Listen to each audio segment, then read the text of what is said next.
What is up, team? Welcome back to the Red Storm Rapid Reaction Podcast. We had the music on loop, Cole. I'm Pat Kane. I'm joined again by Cole Latshaw, here to talk about another disappointing loss by St. John's. Maybe not unexpected if you've been following along this year, but disappointing nonetheless, especially considering, I'll just start this off with my opening thoughts. St. John's had that game, steadily in hand. They were up 55-48, and this is after the Cabello ejection and double technical. And they took a little bit of a step forward after that, which I thought was a good sign. And then whatever happened, Cole. And before you knew it, Seton Hall was in command. They were up 6 or 7 points. They ended up winning by 12 points. They outscored us 36-17 in the last 11 minutes of that game. Yeah, it's just unbelievable. Like you said, an unexpected. I guess maybe we should expect it at this point. What was St. John's favored by going into the game by 1 point, and then we end up losing by 8 or 9. I want to say right off the bat, kudos to Posh for coming back. Good to see him back in the fold. And I think the second that he stepped onto the court, we went on a 7-0 run. So awesome to see that and see the spark plug that he is and that we all know he is. We'll get into it later, but obviously the Corbello ejection really hurt us coming down the line, but just incredibly frustrating. Would have loved to not be swept by a rookie coach in the Big East immediately in his first big step up into the Big East, and immediately we get taken down. That's true. Neptune as well, first year, so we got swept by both newcomers in that regard. Maybe we'll sweep Thad Mata to help even things up a little bit. We certainly aren't going to sweep Miller, but yeah, that's not a great look. Two guys coming into the season, especially two teams you're going to be fighting for. They're hoping to get to that 5th spot in the Big East, and they've swept you, and you're only 12 games in the season to be behind the 8 ball there. And against two key opponents, if you have any hope to work your way up the standings, is not a good look. Needless to say, you can't be losing games on your home court by 12 points to Seton Hall. For sure. Absolutely. Yeah. Literally disgusting. Obviously we'll get into it as we go through everything, but Mike Anderson, I thought had a poor game in very typical fashion. I think we always call it Groundhog's Day. You and I joke, but the team got up early in the first half. We got to that 11, 12, 13, 14-point lead and then immediately pissed it away.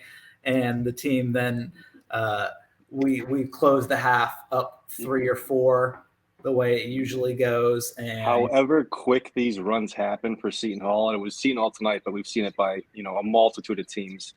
These quick runs are just a sign of an undisciplined team. I mean, you've got to be able to gather yourself, regain your composure. I understand a team's going to go on a 5-0 run. That's just 2 possessions. But to let it stretch out for like a 3-minute span where you give up 12-2 run, a 9-1 run, et cetera, and we saw both points tonight. We had decent-sized leads in the first and second half, and just a snap of a finger, they're gone. And it goes to the coach. And, it goes to the point guard.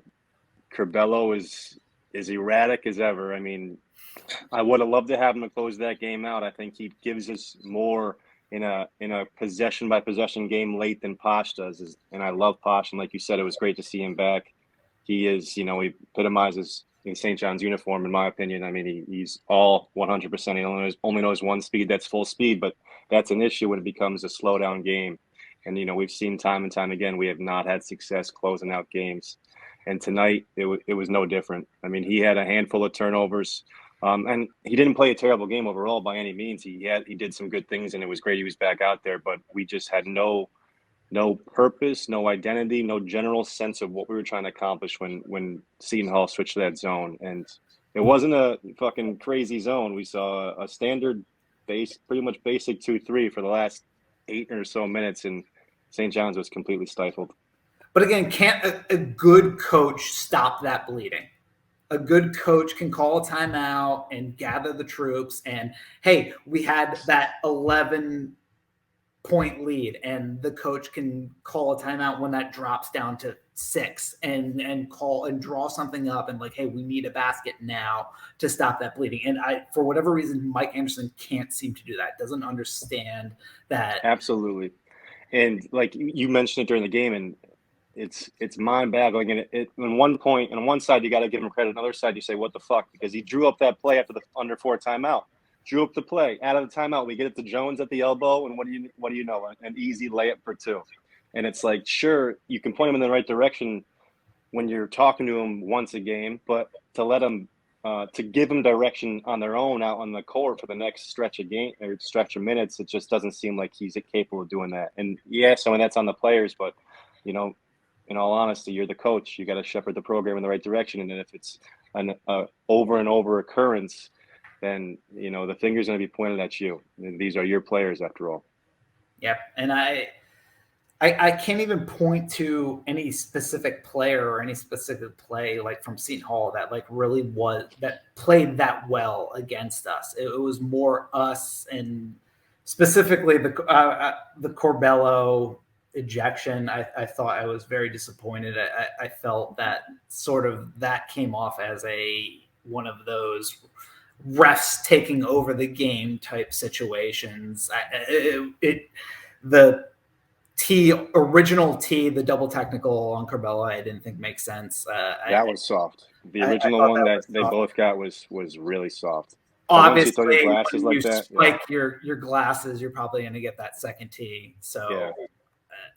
But I thought that completely changed the complexion of the game, and I think obviously the announcers also said that exactly same thing, that we looked like a completely different team following that ejection. I forget what the run was after that. I think at some point it was a 22-5 run. I don't know that was immediately right. After. We jumped out to a 5-point lead immediately after, and then between a couple mishaps there and a couple of threes by Dawes, they got up by 5 or 6 points real quick. And shout out, you mentioned the announcers. I got to give a quick shout out to Steve Lapis, who I generally hate and find crucial, incredibly annoying, but he was spot on tonight in a bunch of different stuff. So I can go ahead and say it. And Andrew Catalone, his partner, me and him go way back. I know Andrew, so shout out to those guys. And Lapis, I'm eating crow because I'm usually saying how bad you are, but tonight the zone you mentioned, and all of a sudden Seton Hall went to the zone, took us right out of our game. He was constantly talking about staggering Curbelo and Posh, and he was right there. So credit to those guys. How many times did St. John's get beat on back doors tonight defensively? I mean, There was 5 or 6 times. I don't think that's an exaggeration, where we just got caught up in shuffles and back doors for easy layups.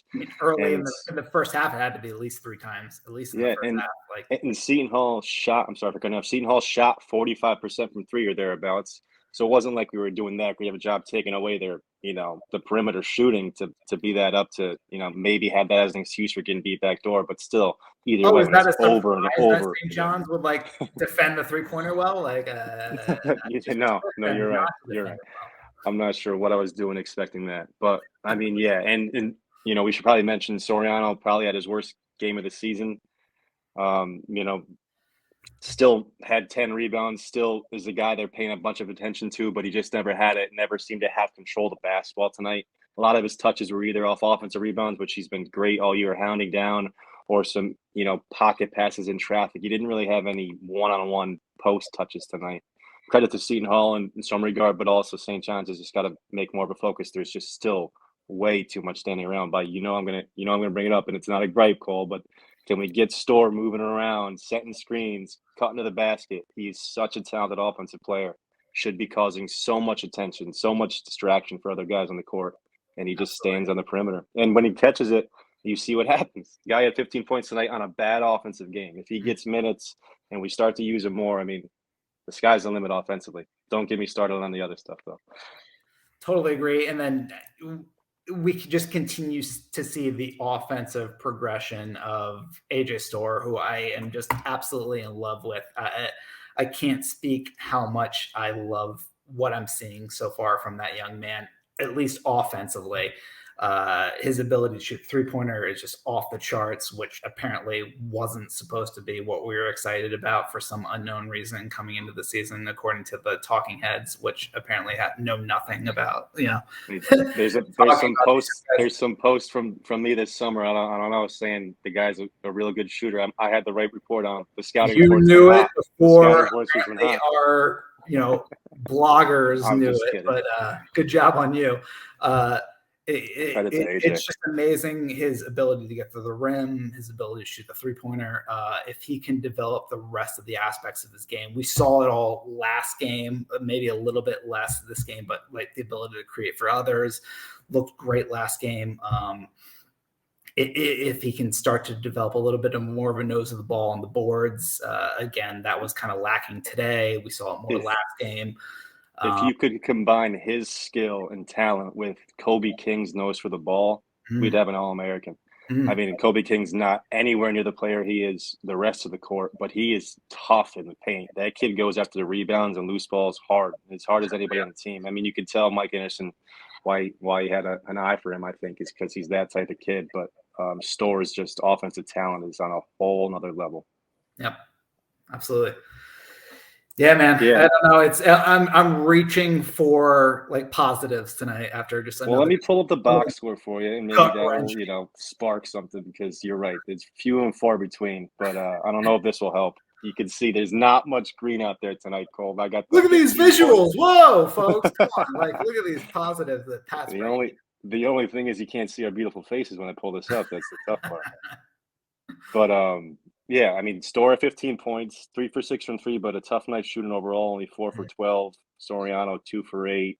Jones, 4 for 9. So, our three main cogs offensively, who you think would be our best chances to score, had off night shooting. We didn't offset that with a beautiful night from the free throw line. Not that that's a surprise by anyone, but I mean, look, you gave up 45% shooting from 3 by Seton Hall, and they outshot you by 10%.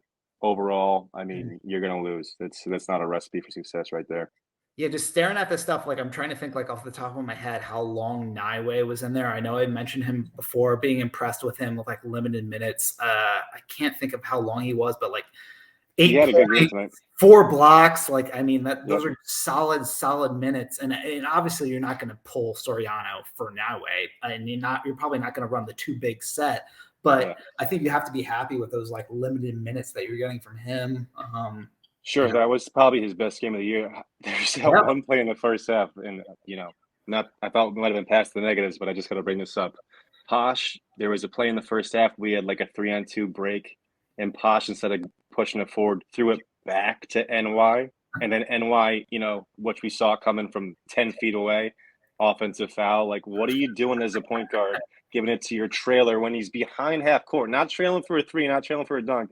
You stop the fast break to give it to your 6'10" power forward center to lead the break, and what do you think was going to happen there? Exactly what did. He's just going to barrel over somebody. Yeah, I know. And geez, and me and you were laughing. The first play of the game, of course, Wasu goes hard to the rim, gets hit by 3 guys. Once on the way to the basket, 2 guys at the rim, no whistle. And then Seton Hall goes to the rim. I thought they were going to call a foul, and it was a late call by like 3 seconds. It was the same exact play. What's his name? Nadefu is a tough dude, and he punked us tonight, man. He punked us, and he told us all about it. He got in everybody's head, and he got the last laugh 100%. I respect that guy a hell of a lot. I mean, what he did at St. Peter's, and now he's doing the Big East. Can't shoot a lick, but he's a tough-ass player, and he knows how to play. We just don't have the smarts. Wasu trying to sell that flop at the end was embarrassing, and then he's calling for the review. You're calling for the review. You better be sure as hell that you got hit, and it wasn't a sell job. I mean, or else everyone's going to be looking at it, and then you're just getting asked to be laughed at that point. I mean, it's crazy. Although Lapis was trying to give him shit for trying to get that out of bounds call reviewed, and it was much closer than he had thought. I'm going to lose I'm going to pop an eye sack at the next time Wasu doesn't close out with a high hand. And I can get on Wasu because I've been the leader of his fan club, and he pisses me off. But I love the kid. He doesn't close out with a hand up over and over again. And there's sometimes where he seems like he's doing it like purposely leaving his hands by his sides to somehow maybe confuse the shooter or some shit.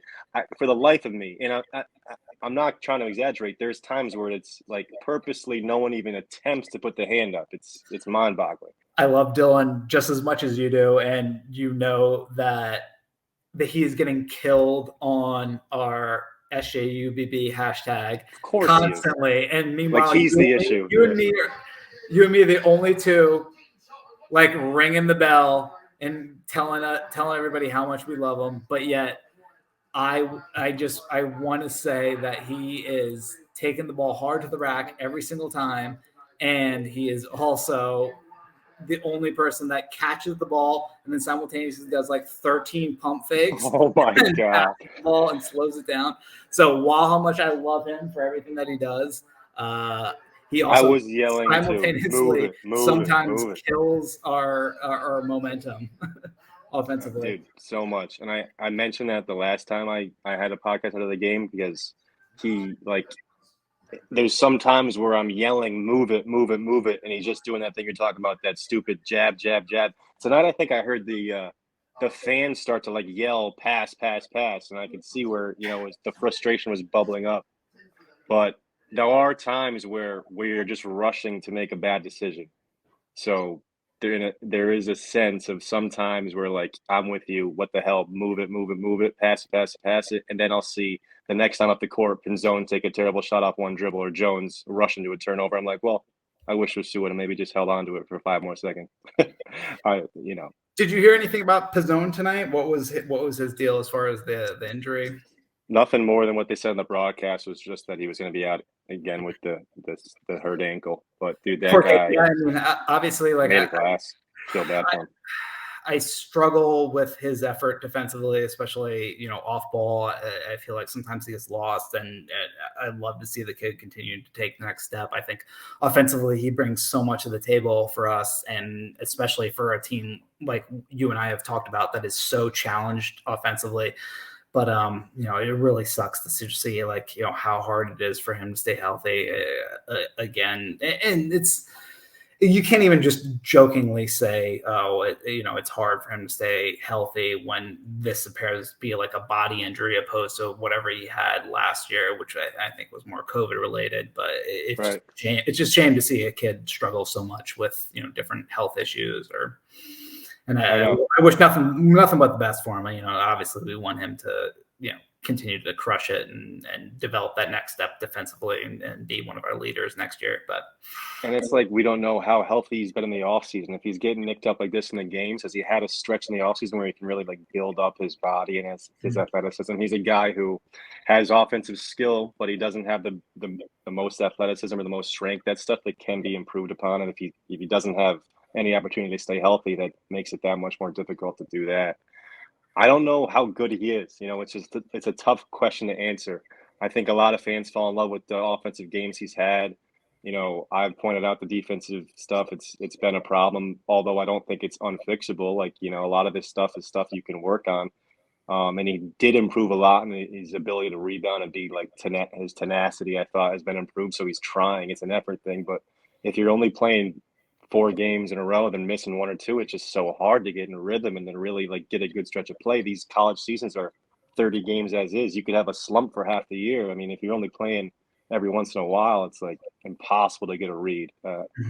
I do think we do tend to, and it's obvious, it's typical of any fan base, overrate, his shooting a little bit because 1, we're starved for shooting, and 2, he's got a pretty decent looking release, a nice looking release, and he's had a few games, but the percentages don't show a great shooter by any means. They show an average, if anything.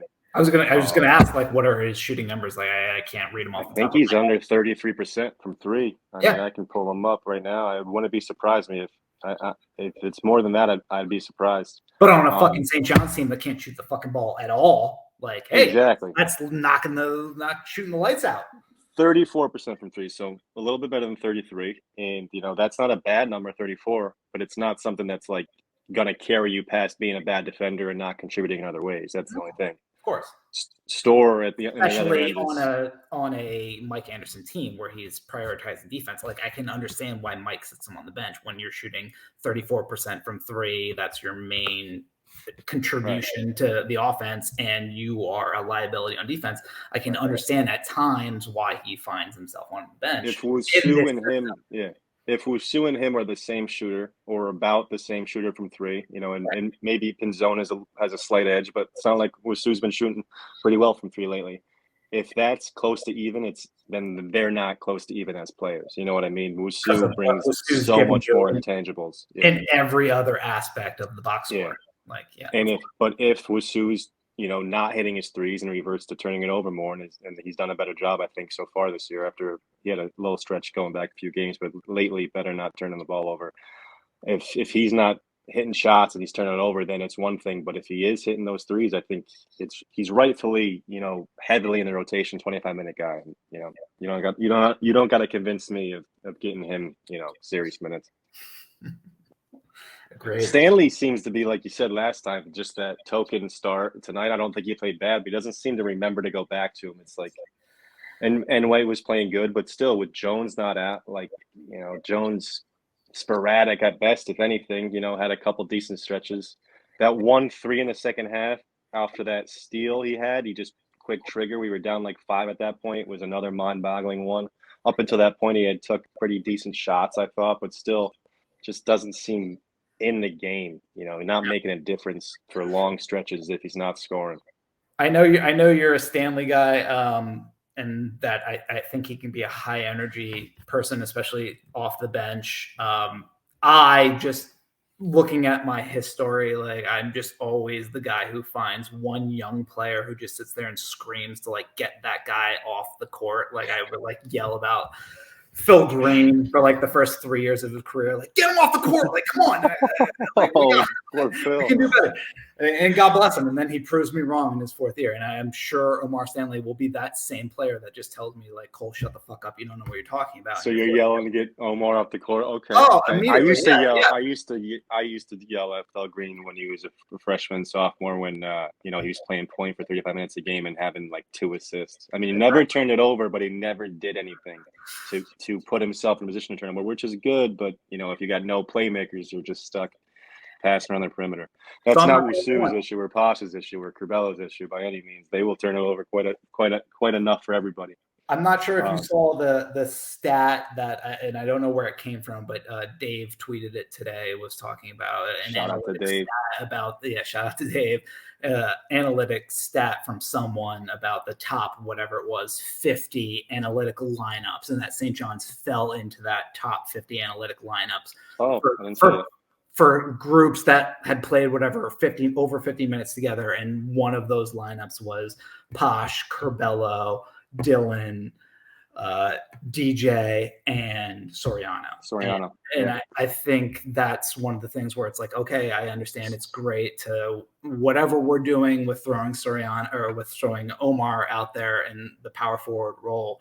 But if we are, from an analytic perspective, saying that DJ is better in that starting role at the power forward, then I would prefer to have him in there every single day. And it also, I know you and I have spoken multiple times about this, and he has sort of come on in the last few days, but I feel like Jones has looked way better over the course of the season in the starting lineup than coming off the bench. I feel like he has struggled significantly since been putting in the bench role. And if analytics are telling us that that's the best lineup, I would probably prefer to go with that as the starting lineup, opposed to having Omar Stanley in there for some unknown reason and then just have him play 4 minutes and never play again for the rest of the game. So yeah, well, it'll be interesting because Curbelo was back in the starting lineup tonight, and if you bring Jones back, it's you're back to square one. So it's almost like coach saying well, what I thought would work didn't really work.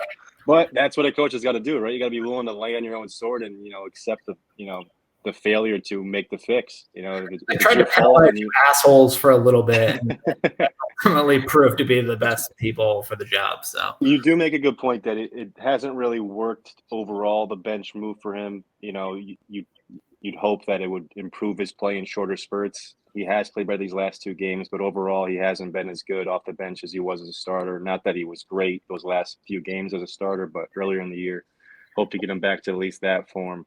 Yeah, I think I'm with you.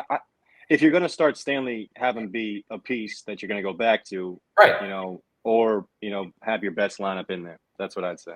And not that I've ever understood like, oh, this is my starting lineup, and then they're the same people that I run out there at the beginning of the second half. I've never really understood any like coaching strategy as to why coaches do that, which seems to be just like a thing that has happened over the last 15 years or so.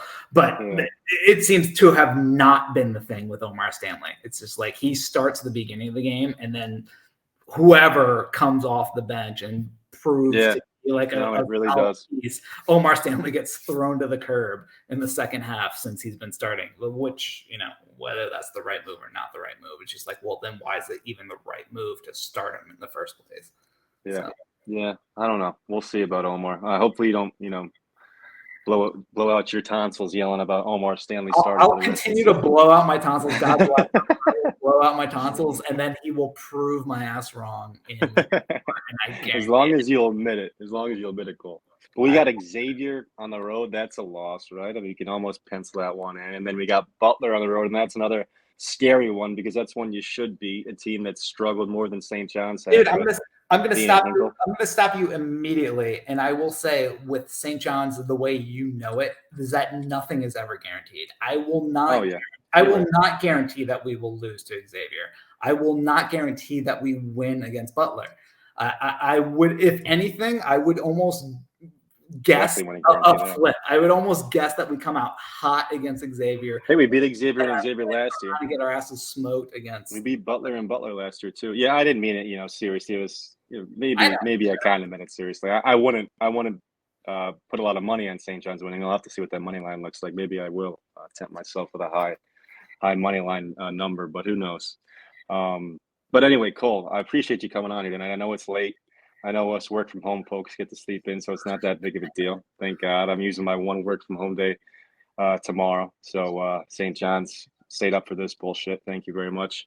But Cole, thanks for joining me. I don't know if you're on Twitter now. I see that handle, or I don't know if people can find Cole. You should. That's the Instagram handle, man. Don't try to find me on Twitter. Handle. I'm not gonna be fighting any folks on the St. John's. Yeah, Cole knows better than getting them up. But Cole, thanks a lot, man. Appreciate your insight. Appreciate you coming on here and sharing your thoughts. As always, dude, you're welcome anytime. All right, brother. Thanks so much for everything, man. You're the best. Keep up the good work. Do you want to pick a player to shout out today?